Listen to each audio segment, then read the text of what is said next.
On our wedding night, Princess Li Qinghe ordered me to get out of bed and make way for her lover. She was utterly self-righteous. His constitution is weak, and he cannot bear the cold. What's wrong with a grown man like you sleeping on the floor?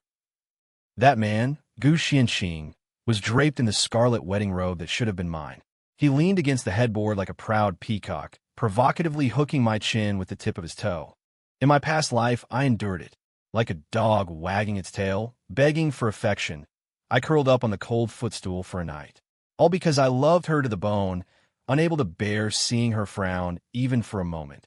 But I died in battle for her and her country, only to be replaced by her and her lover flying off together, leaving my own bones scattered and lost. Reborn, looking at this shameless, adulterous pair, my love has long since turned to bone-chilling ice. I smiled. Instead of kneeling humbly as I had in my past life, I violently shoved open the doors to the chamber. The Imperial guards standing watch outside were startled. Facing them, I used all my strength to issue a loud command. "Man, take this adulterous pair who have defiled the palace and beat them to death with clubs." The voice, laced with endless killing intent, exploded in the deathly quiet palace. The commander of the Imperial Guards was an old subordinate of my father's, surnamed Zhang. He froze for a moment, then his face turned ashen. With a wave of his hand, the heavily armored guards behind him surged in like a tide. With a bang, the door to the bridal chamber was smashed open completely.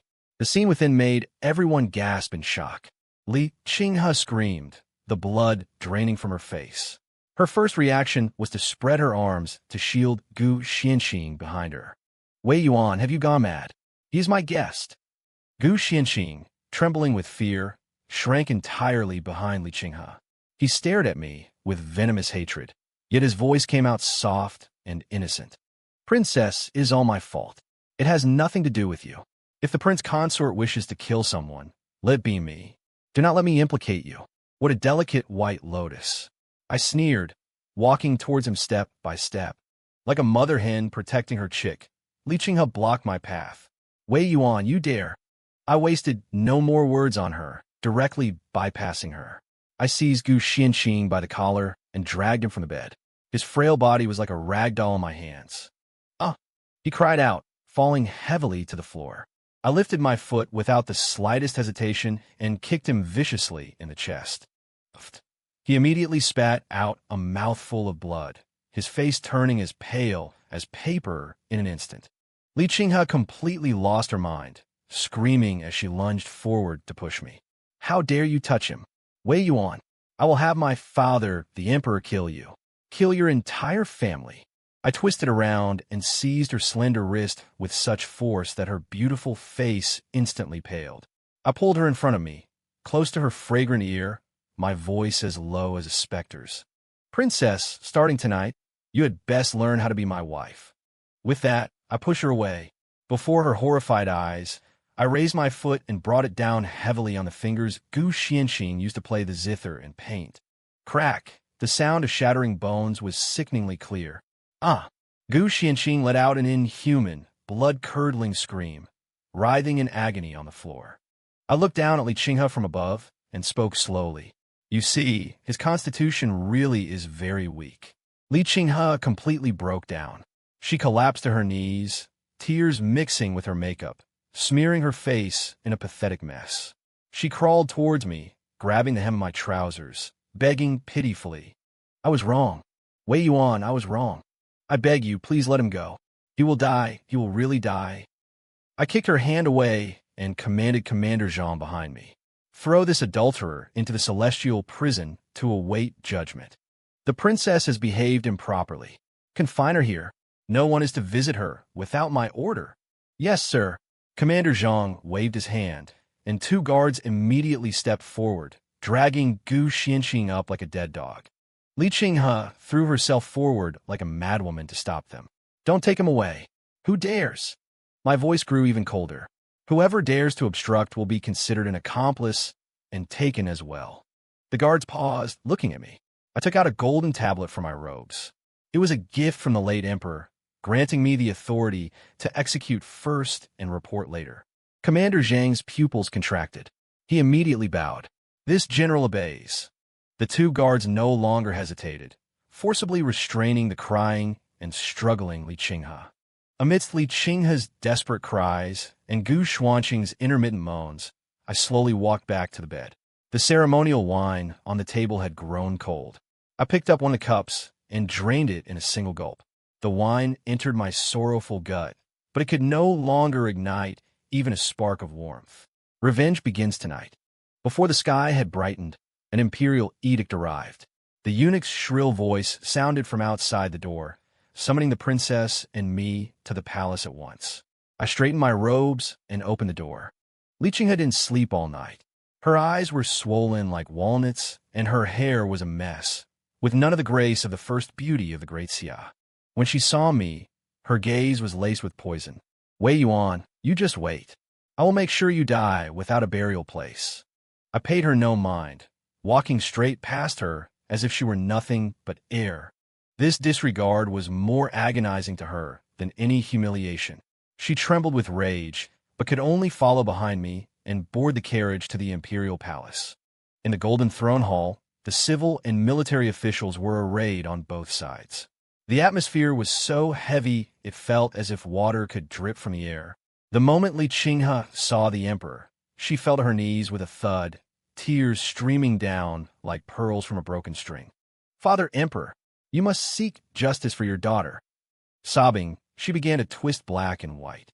She said that because she was old acquaintances with Gu Xianqing, I had been consumed by jealousy and made baseless accusations. She said I had beaten a confession out of Gu Xianqing with cruel and inhumane methods. She lamented my atrocities, painting me as a heartless, bloodthirsty brute with no magnanimity. "Father Emperor, young Master Gu, he was merely here to congratulate your daughter and Wei Yuan. Without any reason, he beat the man severely and slandered us." She cried herself hoarse, as if she had suffered the greatest injustice in the world. I begged Father Emperor to seek justice for me, and for young Master Gu. Immediately, the civil official faction, led by the Gu family, stepped forward. "Your Majesty, Wei Yuan, the heir of the Duke of Jinghua's manor, beat a guest without cause on his wedding night. His methods were brutal, showing no regard for imperial dignity. We implore your Majesty to punish him severely." "Your Majesty, how can such a jealous man be the princess's husband?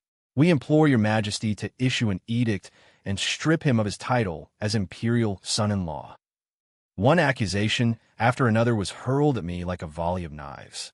The emperor sat on the dragon throne, his face grim, betraying no emotion. He finally turned his gaze to me. "Wei Yuan, what do you have to say?" I took a step forward and knelt, but I did not argue or quarrel as they had expected. I simply, calmly took an item from my robes, the great red wedding robe that Gu Xianqing had worn. I held the robe high and spoke in a clear voice. "Your Majesty, this is your subject's wedding robe. Last night, within your subject's bridal chamber, young Master Gu Xianqing, wearing this very robe, was enjoying a very pleasant conversation with Her Highness the Princess."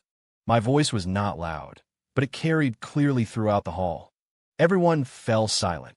I continued, "May I ask your Majesty, may I ask all the esteemed lords, for an outside man to enter the princess's bedchamber late on her wedding night, wearing the imperial son-in-law's wedding robe? Is this an insult to me, or to the face of the royal family? Is this a family scandal, or a national disgrace?"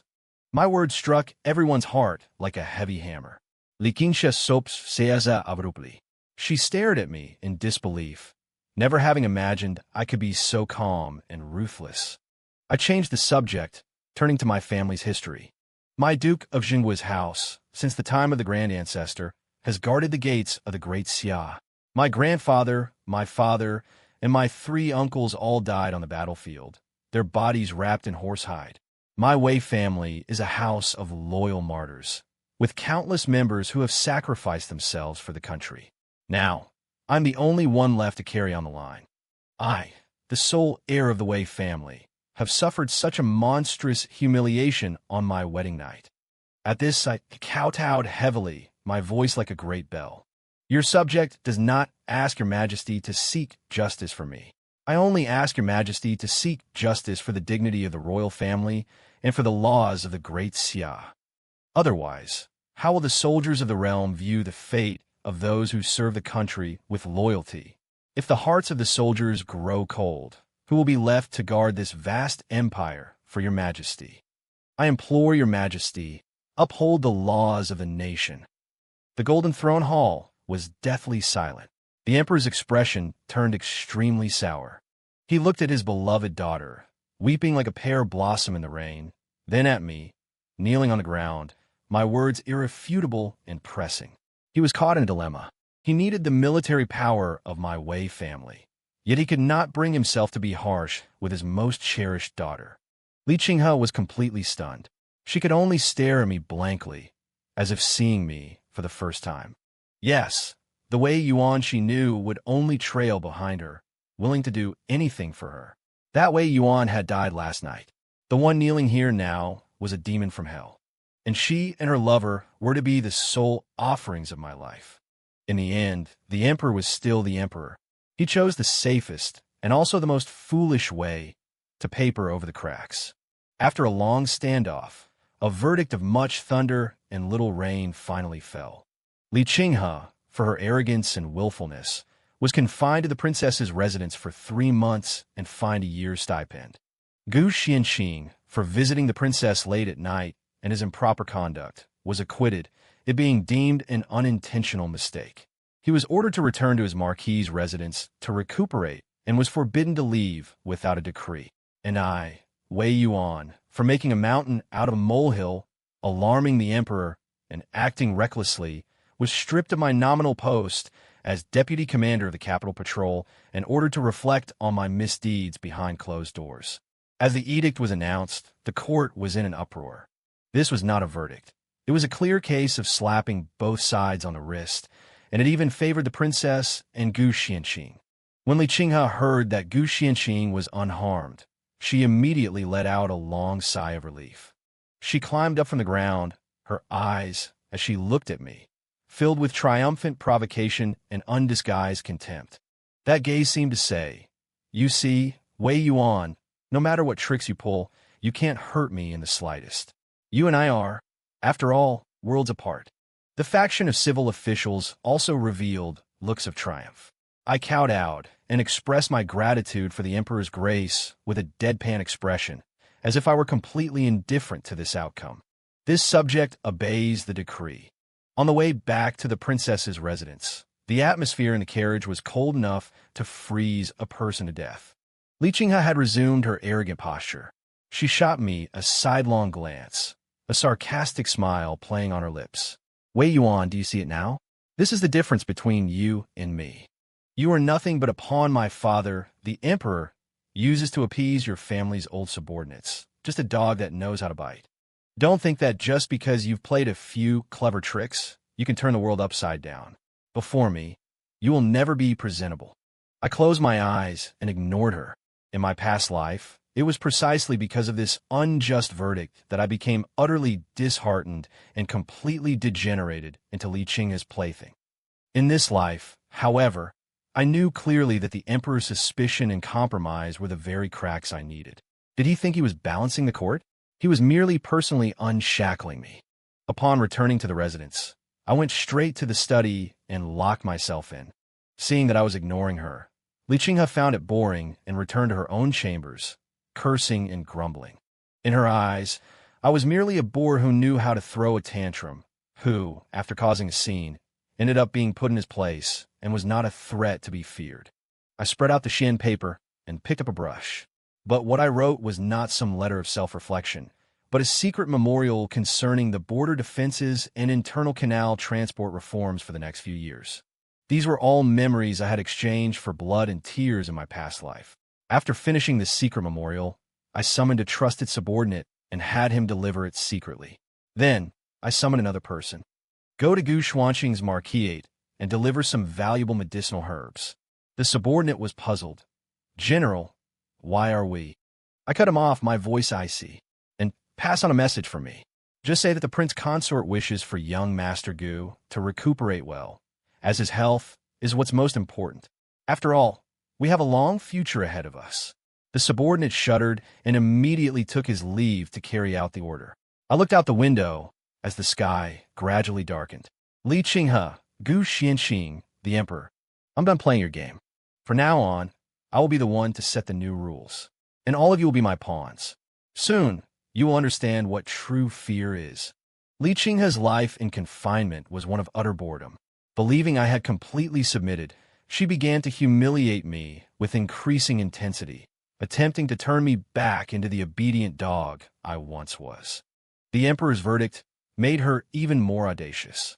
She ordered that I must dine with her in the main hall every day. At the dining table, she sat in the seat of honor. I, on the other hand, could only sit in the seat below hers. What was even more humiliating was that she would place another set of bowls and chopsticks behind a screen. That was for Gu Xianxing.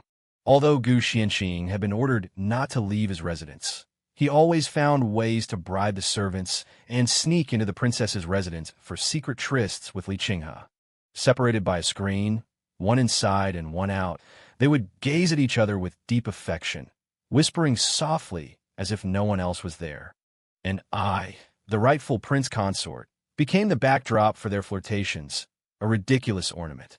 During one evening meal, Li Qinghe accidentally knocked over a bowl of scalding hot ginseng soup. The brown liquid splashed all over the back of my hand, instantly raising a patch of blisters, the pain searing. Yet, she didn't even spare me a glance, instead speaking in a sweet, affected voice to the person behind the screen. "Xianxing, look, this soup is too hot. It's a good thing it didn't scald you." From behind the screen came Gu Xuanqing's gentle words of comfort. "As long as you are all right, Qinghe, it's just a servant. It doesn't matter if he gets scalded." I expressionlessly picked up a handkerchief and wiped the soup from the back of my hand, as if I weren't the one who had been burned. In Li Qinghe's eyes, my forbearance was cowardice, a sign of submission. She grew bolder. This night, I was in the study, dealing with some secret letters sent by old subordinates from the army. The door was pushed open, and a gust of fragrant wind wafted in. Li Qinghe walked in, dressed in an extremely revealing black gauze robe. Beneath the gauze, her exquisite curves were faintly visible, a natural seductress. She leaned against my desk, deliberately striking an alluring pose to display her graceful figure. She extended a slender finger, nails painted crimson, and traced it over the scroll I was reading, speaking in a tone of charity. "Wei Yuan, I admit you do have some skills. Why don't we make a deal?" She leaned down, her red lips close to my ear, her breath like orchids. "In public, continue to be my good royal consort and give me enough face. In private, I will not interfere with you, and you will not interfere with me in Xianxing's affairs." She straightened up, her charming eyes gazing at me as if she were bestowing upon me a great gift. In return, her finger tapped lightly on my chest, slowly moving downwards. "I can, occasionally, let you touch me." A triumphant smile appeared on her face, certain that I could not refuse such a temptation. After all, in my previous life, I was willing to give everything just to hold her hand. I finally put down my brush and slowly looked up. My face did not show the ecstasy she expected, not even a trace of desire. Only a bone-chilling mockery. I slowly stood up. I was much taller than her, and my shadow instantly enveloped her. She thought I was moved. The triumphant smile on her face grew wider, and she even closed her eyes slightly, lifting her arrogant head, waiting for my kiss. I smiled. The next second, I shot out my hand and viciously gripped her smooth chin. The force was so great that she cried out in pain and was forced to open her eyes, looking at me in terror. I leaned close to her ear and, in a voice only the two of us could hear, said word by word, "Princess, do you know what a dog wants to do most when it's cornered?" Her body stiffened, her pupils contracting violently. I felt her trembling, and the smile on my lips grew colder. Not to wag its tail and beg for pity. I paused, and under her terrified gaze, I spoke the second half of the sentence in the coldest voice. But to bite through its master's throat. My words were like a poisoned dagger, instantly piercing through all of Li Qinghe's pride and pretense. She began to tremble violently, her face pale. She looked at me as if she were looking at a demon that had crawled out of hell. You dare. She wanted to say something harsh, but under my icy gaze, she couldn't utter a single word. I released my hand, and she immediately collapsed to the ground as if all her strength had been drained. I looked down at her, as if looking at an ant. Put away your cheap tricks, Li Qinghe. In my eyes, this body of yours is no different from a stone on the side of the road. Don't come and dirty my place again. After speaking, I didn't look at her again. I turned back to my desk, picked up a book scroll, as if nothing had just happened. Li Qinghe sat on the floor for a long time before she scrambled up, wrapped the thin gauze around herself tightly, and stumbled out of my study. From that day on, she finally behaved. She no longer dared to show off her true love with Gu Xianqing in front of me, nor did she dare to pull any more of those underhanded tricks. The way she looked at me changed from contempt and provocation to deep fear and apprehension. But this was not enough. Far from enough. Soon, an opportunity came. The autumn royal hunt.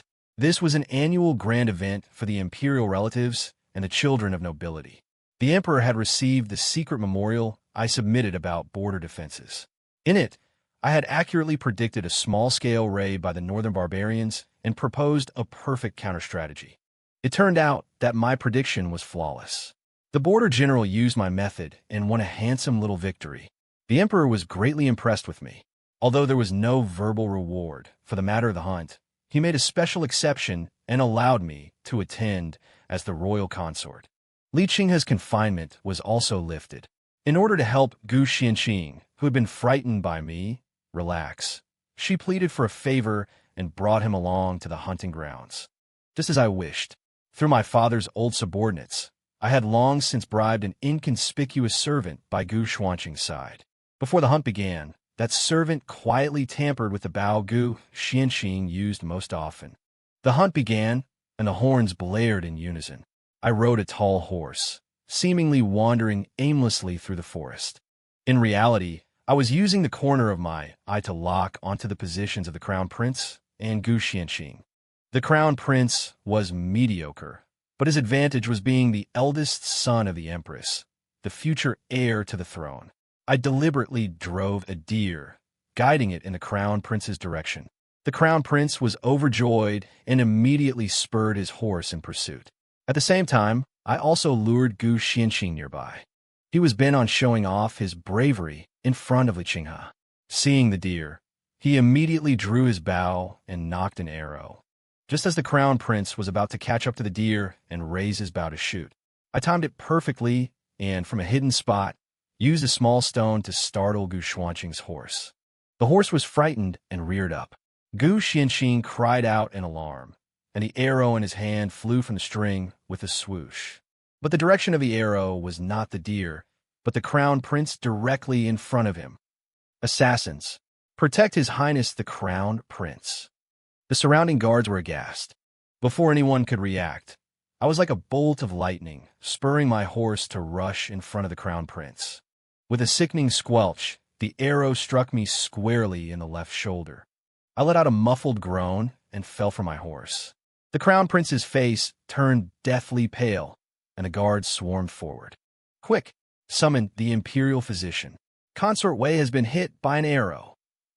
Lying on the ground, I endured the searing pain, pulled the arrow from my shoulder, and handed it to the Crown Prince.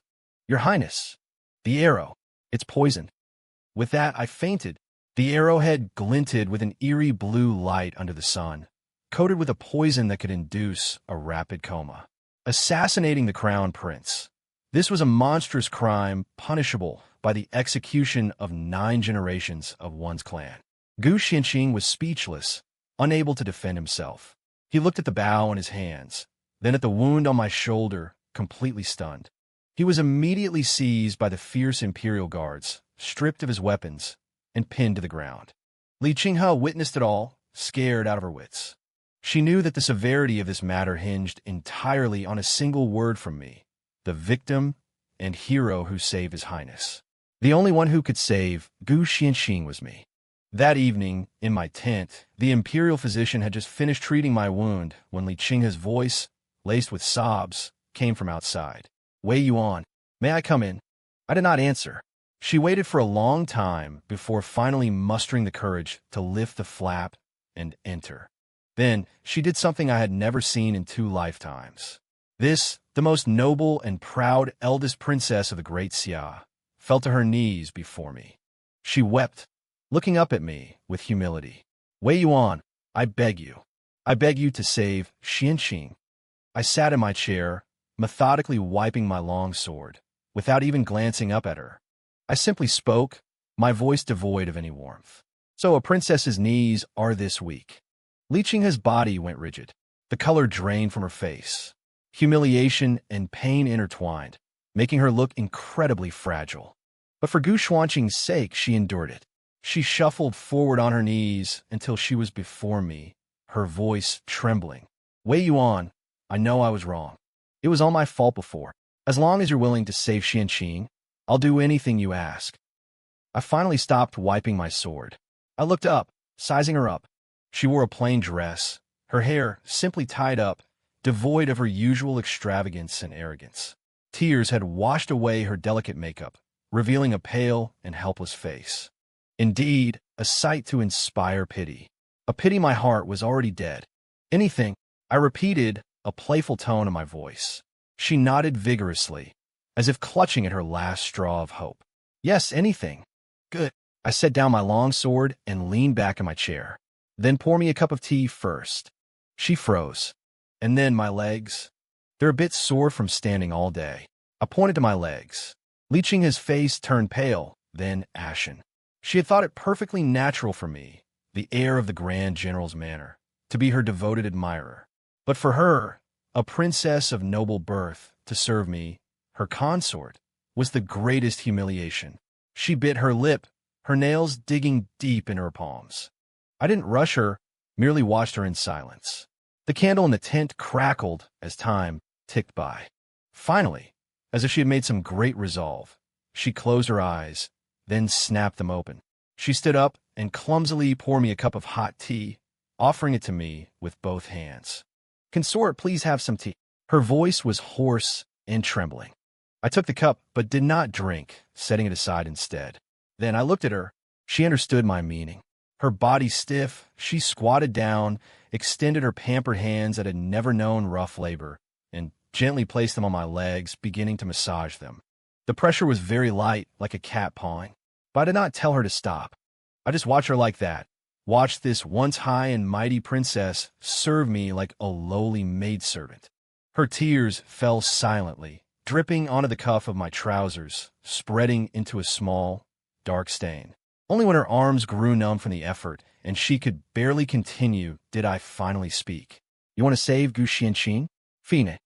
She immediately stopped, looking up in pleasant surprise. However, I have conditions. Name them, as long as I can do it. First, you will personally go to the Crown Princess's tent and apologize to her. Apologize for your friend having startled His Highness the Crown Prince. The Crown Princess came from a military family and had never gotten along with the arrogant Li Qinghe. There was long-standing animosity between them. Forcing her to bow her head to her sworn enemy was worse than death to her. The color instantly drained from Li Qinghe's face. I continued. Second, the apology must be sincere.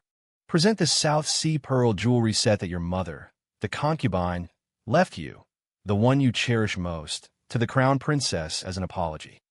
That jewelry set was the apple of Li Qinghe's eye.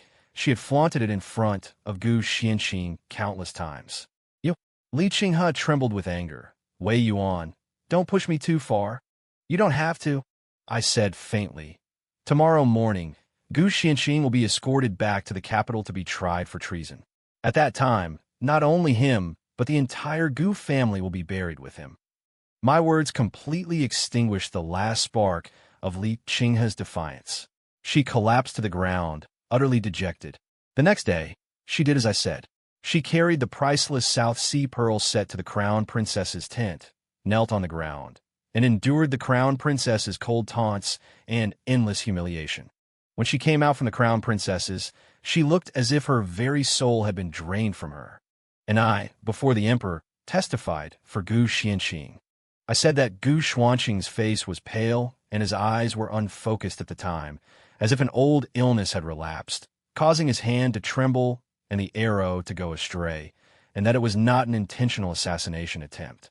Coupled with the plea from me, the victim, the emperor, who already suspected foul play, readily took this opportunity to de-escalate the situation. In the end, Gu Xianqing was spared the death penalty, but he could not escape punishment.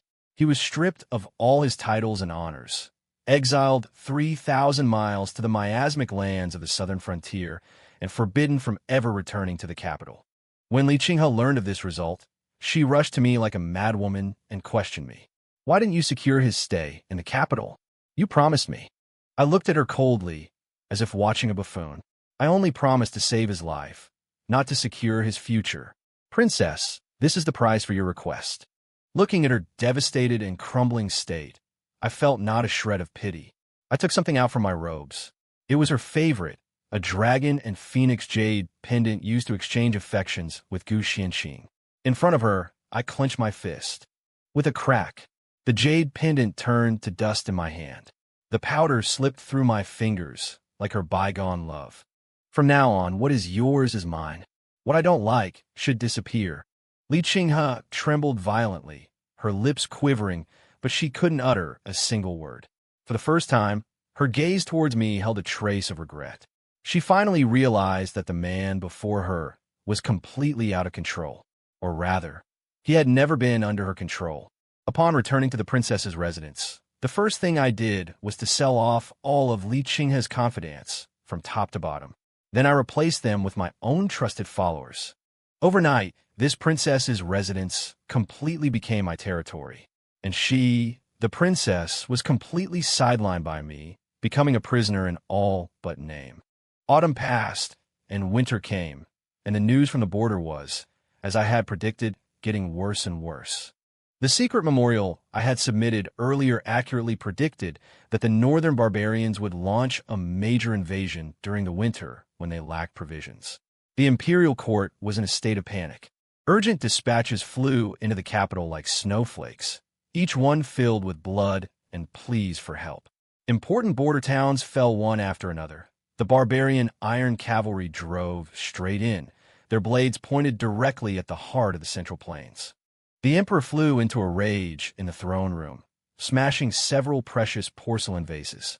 But for all his scolding, he couldn't send out a single general capable of leading troops. The military officials in the court had either been suppressed by my machinations in previous power struggles, or were good-for-nothings who only knew how to talk about warfare on paper. The entire court was in a state of crisis, with no one daring to take command of the expedition. It was at this moment that I stepped forward. I wore a plain robe, walked into the throne room, and under the gaze of everyone, knelt down. "Your Majesty, I, Wei Yuan, request to go to battle." My voice was not loud, but exploded like a clap of thunder in the deathly, silent hall. Everyone looked at me as if I were a madman. A prince consort who had been stripped of his military post and was reflecting on his mistakes behind closed doors dared to volunteer for command. The emperor was also stunned. He squinted at me. "Wei Yuan, do you know that there is no room for jokes in military?" "I am aware." I raised my head and looked directly at him. "I am willing to sign a military pledge. Within 3 months, if I cannot repel the barbarians and recover the lost territories, I am willing to present my head to your Majesty." My words were spoken with impassioned fervor, resonating with force. The court fell into a dead silence. Those civil officials who were usually the loudest now stood mute. The emperor looked at me with a complex expression. He knew that the former subordinates of the Jingwood general's residence behind me were my greatest asset, and only I could, in the shortest amount of time, assemble an army capable of fighting a tough battle. He had no other choice. Finally, he stood up from the dragon throne, walked down the steps, and personally helped me up. "Good, a fine son of the Wei family. Today, I shall bestow upon you the title of General Pacifier of the North, commander of all 3 armies. You are to set out immediately on a punitive expedition against the barbarian tribes. I give you the finest soldiers and the best horses. I only wish for your triumphant return at the earliest date." I kowtowed in gratitude. Your humble servant will not fail this mission. On the eve of the campaign, the atmosphere in the princess's residence was exceptionally oppressive. I was in my room, polishing my armor and my sword. The door was gently pushed open, and Li Qinghe walked in carrying a bowl of hot soup. This was the first time she had taken the initiative to appear before me since she had been sidelined. She placed the soup on the table, walked to my side, and silently picked up a soft cloth to help me pack. Her movements were unpracticed, even somewhat clumsy. I did not stop her. Several times she seemed about to speak, then hesitated, a look in her eyes as complex as a tangled mess. There was worry, reluctance, and a trace of dependence she herself had not yet perceived. It wasn't until I was fully dressed and ready to leave. She finally could not hold back and tug at the corner of my tunic. "Wei Yuan." I stopped, but did not turn my head. "Guard your princess's residence well, and don't cause me any trouble." My voice was as cold as ice. After speaking, I pried her hand away and strode off. She stood there in a daze, watching my resolute back disappear into the night. For some reason, a dreadful thought arose in her heart for the first time. She was afraid I would not return. She was afraid she would lose me forever. Upon arriving at the border, a gloomy and desolate mood hung over the military camp, and morale was low. I wasted no time on words. On my very first day in command, with swift and decisive action, I had 3 generals who had deserted in battle and engaged in corruption beheaded in front of all the troops. The blood and the severed heads quickly subdued everyone. Using the harshest military discipline, I reforged this scattered sand into a unified rope in the shortest possible time. Afterward, I utilized my familiarity with the terrain from my past life and tactical thinking that surpassed this era to meticulously plan several ambushes. We won great victories. The army's morale was instantly boosted. Wei Yuan, was no longer just the capital's prince consort who only understood trivial romance. In the eyes of the border soldiers, I was the new god of war. News of victories came in rapid succession. The name of Wei Yuan, general pacifier of the north, flew from the border back to the capital as if on wings, spreading throughout the land. Storytellers in tea houses wove my stories into ballads, their tellings animated and vivid. The common people revered me as a deity, saying I was the auspicious son of the general of the state's residence, a savior sent to rescue the great Xia. In the capital, Li Qinghe, within the confines of the princess's residence where I had sidelined her, listened day after day to the legends about me. Her feelings were a tangled mix.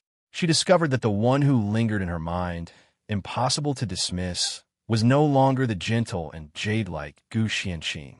It was me. It was the coldness in my eyes on our wedding night. It was my calm and sharp words in the imperial court. It was the sight of my back as I took an arrow for the crown prince in the hunting grounds. It was my indifferent and resolute words on the eve of my departure. She began to frantically recall the past. She realized she had never truly understood me. What kind of man was he, the one who had silently followed behind her, cleaning up her messes, clearing all obstacles from her path? For the first time, an emotion called regret grew in her heart. She sent men to ride with haste to the southern frontier, where Gu Xianqing was exiled, to gather news. She still harbored a sliver of fantasy, believing her white moonlight was only temporarily tarnished. However, the news her servants brought back dealt her a fatal blow. Upon reaching that miasmic land, Gu Xianqing, stripped of his family's protection, had utterly degenerated. He indulged in wine and women all day, mingling with the local low-class prostitutes, and had even knelt and kowtowed on the street for a few taels of silver. That pure and aloof white moonlight was shattered completely and utterly. Li Qinghe fell gravely ill. After recovering, she was like a different person, shutting herself in her room all day, painting my portrait over and over again. Just then, a piece of shocking bad news arrived from the front lines. General Pacifier of the North, Wei Yuan, while covering the main force's retreat, had personally stayed behind as the rear guard, was surrounded by a 100,000-strong barbarian army in Gourd Valley, was gravely injured, and his fate was unknown. I had deliberately released this news myself. When Li Qinghe heard this, she was struck as if by lightning. The world instantly spun, and her entire universe collapsed. There was only one thought in her mind: I cannot lose him. She rushed out of the princess's residence like a madwoman, disregarding the imperial decree, ignoring everyone's attempts to stop her. Taking only a few personal guards, she changed into men's clothing and galloped towards the border, riding day and night. She had never endured such hardship. She ate and slept in the open, gnawing on hard, dry buns and drinking cold river water. Her once delicate skin was chapped and roughened by the wind and sand, and her hands were blistered. For the first time, she experienced the suffering of the common people, the harshness of the world.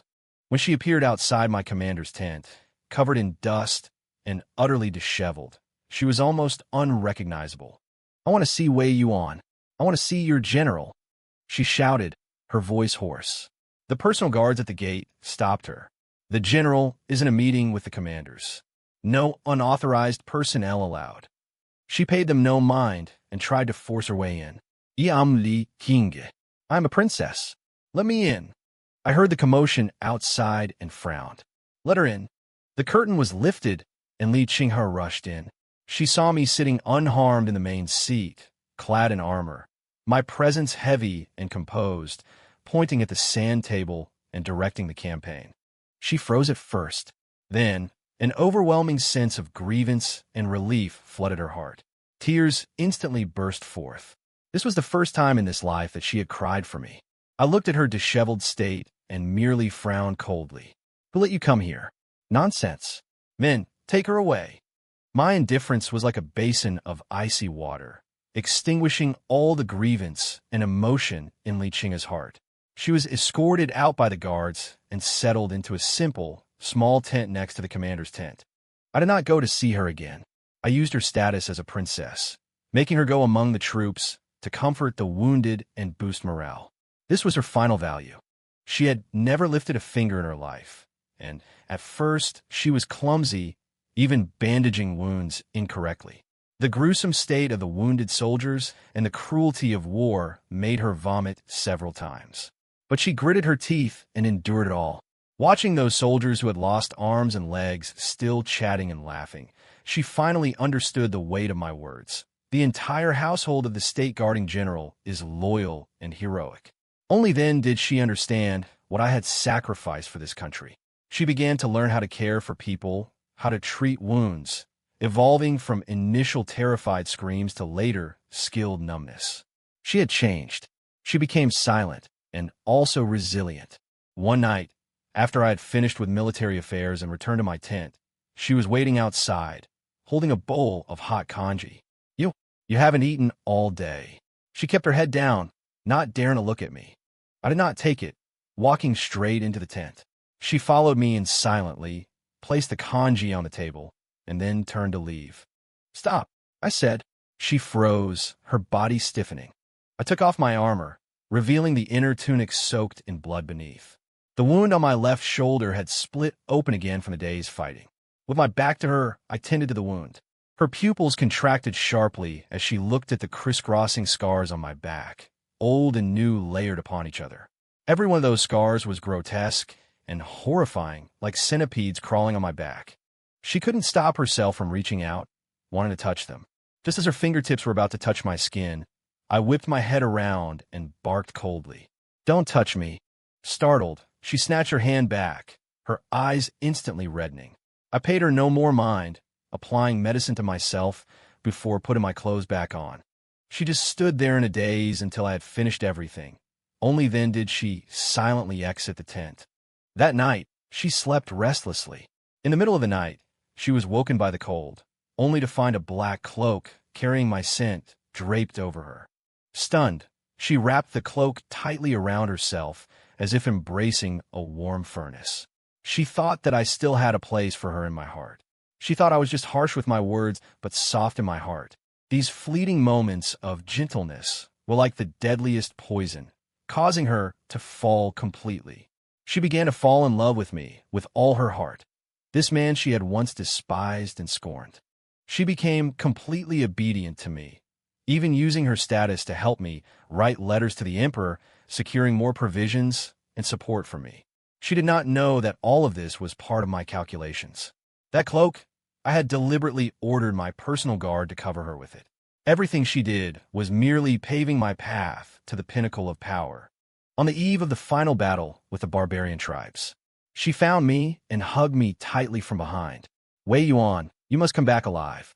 Her voice was thick with tears, her body trembling slightly with fear. As long as you come back, I'm willing to do anything for you. I won't be willful anymore. I'll be a good wife. I did not push her away. I just watched quietly as the flames danced in the distant barbarian camp, not a single ripple in my eyes. She couldn't see my expression. She thought my silence was a tacit agreement. She did not know that what she was holding was a block of ice that could never be warmed. And her love was the sharpest blade on my path of revenge. The final battle ended in my complete victory.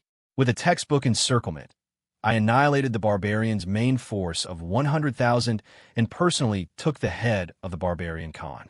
The northern border would be at peace for at least 20 years from then on. I returned in triumph, carrying the barbarian Khan's head and the letter of surrender.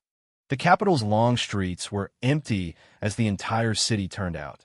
The people lined the roads to welcome me, their shouts of God of War shaking the heavens. The emperor personally led the civil and military officials 30 miles out of the city to welcome me. He looked at me, his eyes filled not only with admiration, but more so with an unconcealable dread. My achievements had overshadowed my master. I now held the most elite troops of the Great Xia in my hands, my reputation like the midday sun, an unstoppable force. The emperor held a grand celebratory banquet. At the banquet, with no further titles to bestow upon me, he could only reward me with countless gold, silver, jewels, beautiful women, and landed estates. Li Qinghe was by my side, dressed in a magnificent court gown, her face radiating with happiness and pride. She thought the bitter days were over and the sweet ones had begun. She thought we would become a celestial couple, the envy of all. She thought her deep affection and devotion had finally moved me. After 3 rounds of wine, I stood up. Everyone fell silent, their eyes on me. I did not offer words of thanks, but instead pulled a thick ledger from my robes and threw it into the center of the great hall. Your Majesty, while confiscating the barbarian supplies at the border, this subject unexpectedly discovered a batch of letters and accounts with officials of our court. This subject dared not act on my own authority, and have specially brought them back to the capital, requesting Your Majesty to order a thorough investigation. The emperor's face changed in an instant. I publicly exposed the monstrous crimes of the civil official faction, led by the Gu family, who had secretly colluded with the barbarians, smuggled ironware, and embezzled military funds. Witnesses, physical evidence, ledgers, and letters. Everything was there. The evidence was conclusive, an ironclad case. The emperor could not protect them, even if he wanted to. He could only watch as my men rushed into the banquet hall and dragged out, one by one, those civil officials who had once impeached me, their faces now ashen. Overnight, the civil official faction that had once held sway in the imperial court crumbled. The leading Gu family was executed to the last member. The rest of their partisans were either imprisoned or exiled, none spared. The entire capital was shrouded in a bloody haze. I handled all of this with cold detachment, as if I had merely crushed a few ants. Li Qinghe was terrified by this sudden bloodshed, her face pale. She stepped forward, wanting to comfort me, to hold my hand. Wei Yuan, you. But I took a sharp step back, avoiding her touch. I looked at her, my eyes icy, filled with undisguised disgust. Don't touch me. Filthy. These 3 short words, like 3 sharp daggers, stabbed fiercely into Li Qinghe's heart. The color drained from her face in an instant, as if she had been plunged into an icy cavern. All her fantasies, all her hopes, were shattered by my own hands at this moment. She finally understood. I had never forgiven her. All the warmth on the battlefield before was a lie. It was all my manipulation and calculation. She looked at my unfamiliar face, her body swaying. It turned out that from beginning to end, she was just a pawn I used for revenge, and also to commemorate my worthless life from my previous existence. The emperor's suspicion of me grew day by day. My power was immense, I held military authority, and half of the officials in the court were my protégés and old acquaintances. He could no longer sleep. He began to secretly conspire with the royal princes who were loyal to him, attempting to use his last resort, the Imperial Guard, to surround me during a heaven worship ceremony and reclaim my military power. It was a foolish and risky plan, but he had no other choice. This plan was accidentally overheard by Li Qinghe. She was caught in a war between her father and the man she deeply loved. On one side was her father, who gave her life and raised her in the entire Li dynasty's domain. On the other side was the man to whom she owed a great debt, the man she loved to the depths of her soul. She suffered for a long, long time. Finally, late one night, she came to my study. She knelt before me and, crying, told me the emperor's entire plan in detail. After I heard it, my face showed no expression. I just looked at her calmly and asked, "Why tell me?" She looked up, her eyes brimming with tears, her voice humbled to the dust. "I don't want to lose you again." I laughed, a laugh so sarcastic it sent a chill through her heart. "Princess, you and your father are truly alike. Just as selfish, just as foolish. For the sake of so-called love, you can betray your father and your country without hesitation. How similar to me in my past life." The heaven worship ceremony proceeded as scheduled. The emperor thought he had victory in his grasp. He did not know that the commander of his supposedly loyal Imperial Guard had long been bought by me. When he gave the signal, preparing to make his move, on the mountain outside the encirclement, a thunderous horn blast sounded. My victorious Ping Bei army, which had fought 100 battles, surged in from all directions like a black tide, instantly surrounding the entire sacrificial altar, making it impenetrable. Swords were drawn, bows and crossbows were knocked. The emperor and those royal princes instantly became turtles in a jar. The emperor collapsed onto the sacrificial altar, his face ashen. I, clad in armor with a black dragon motif, walked step by step up the high sacrificial altar. I walked up to him and threw an already drafted abdication edict before him. "Right." I said only one word. With a trembling hand, the emperor picked up the brush. He looked at me, his eyes filled with regret and fear. Perhaps even at his death, he would not understand how he had raised a vicious, master-devouring wolf like me. In the end, he wrote it. Under the gaze of tens of thousands of soldiers, he used the jade seal, stained with cinnabar, to stamp the insignia that represented the transfer of imperial power. I took the edict, turned, and faced my soldiers, my subjects, below the dais. I raised the edict high. A tsunami-like roar of "Long live" thundered through the sky. I ascended the throne as emperor, changing the dynasty's name to Yuan. I became the sole master of this vast land. Li Qinghe stood in a corner of the crowd, watching me from afar. There was no joy on her face, only a deathly pale silence. She had won. She had saved me. But she had also lost everything she had. The first thing I did after ascending the throne was to name an empress. My empress was not Li Qinghe. Instead, it was an ordinary female physician from the border garrisons, one who had silently cared for the wounded soldiers and had once bandaged my wounds. She was gentle, kind, and understood all of my past and my pain. I gave her the grandest, most magnificent wedding, far surpassing the political marriage between myself and Li Qinghe years ago. A phoenix crown and embroidered robes, a 10-mile procession of red silk, the entire nation celebrating.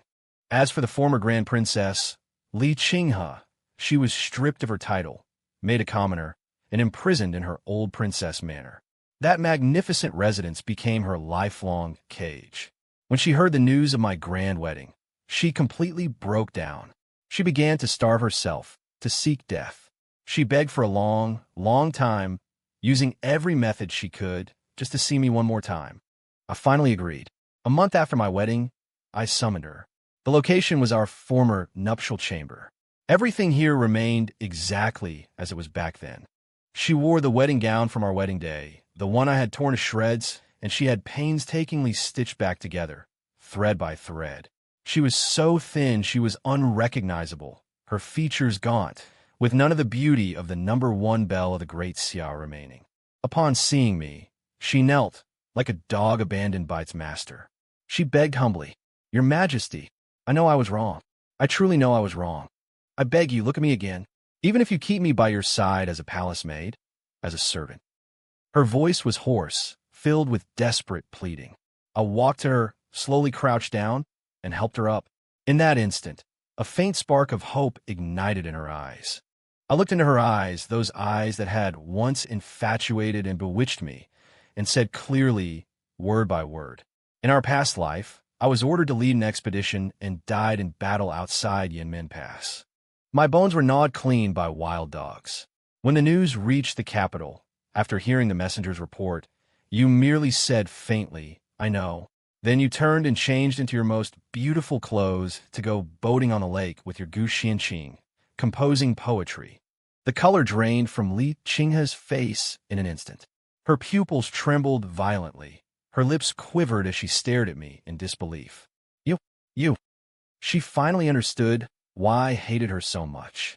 It was not simple betrayal, but a bone-deep venom accumulated over 2 lifetimes. I am leaving you alive. I release my hand, letting her fall to the cold floor like a broken doll, so that you can see with your own eyes how I rule the world without you. It is so you can spend the rest of your life, day and night, repenting your foolishness and betrayal. I stood up, straightened the dragon robe on my body, turned, and walked towards the door. I never looked back again. From behind me came the sound of her heart-wrenching, regret-filled sobs. That cry was the most beautiful music I had ever heard in my 2 lifetimes.